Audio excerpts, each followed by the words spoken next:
maybe get to do some trail riding in your own horses that aren't real sure of themselves, and they'll start picking their way, and they're just barely moving along like this, and you'll feel like you've got to pick them up and carry them, and you know what, having this control of that life, and when you bring that life up and that horse reaches up in there and starts coming alive like that and starts reaching underneath of you, what that does is engages that hind quarter, and the hind quarter then picks the front end up.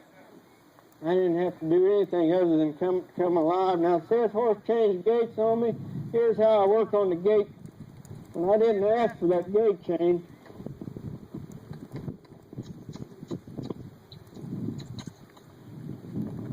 I told you I was going to show you that.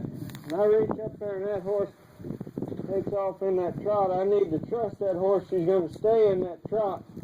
If she doesn't, I've got to walk, I'm sorry. I need her to stay in that walk.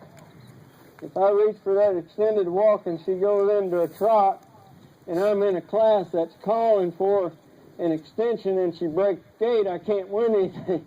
So that horse has got to stay in the gait that I need it to be in. And if they break gait, what I do is I reach for that inside bridle rein and take that hip out of there immediately and just knock that hip around until they come back down to the walk, and then let them go. That's just something that you can do if they break gait. That's all we're talking about. But what Sydney wanted you all to see was the difference in this horse's attitude and posture when I've asked that horse to get up and carry me instead of me back here carrying the horse. See, that's the big difference. And your horses had gotten to where they kind of had started to protect themselves. They know how to keep you all from doing much, and they had gotten, you know, kind of on the bridle a little bit, and they'd gotten a little heavy, a little lethargic.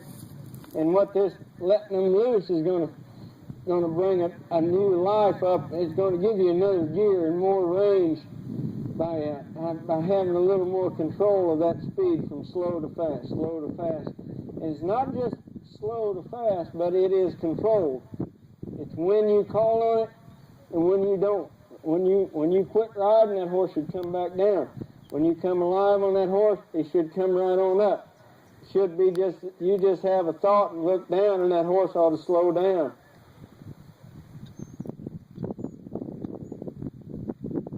Ought to be able to come right on up.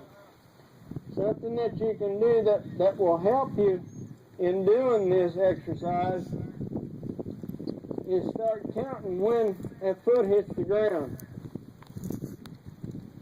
Watch this horse, and when the right front foot hits the ground, I'll say, right, right, right, right, right.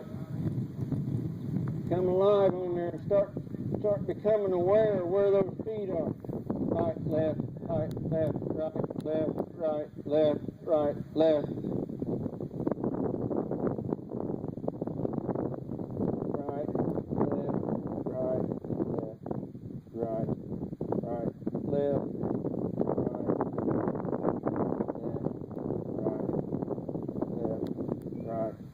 One, two, three, four, 5, 6, 7, 8, 9,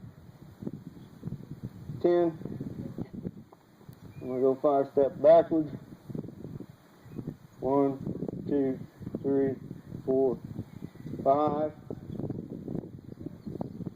Start becoming aware of where your horse's feet are as we're doing this walking exercise. Then all this stuff we're doing up around the cone will become so much easier. Okay?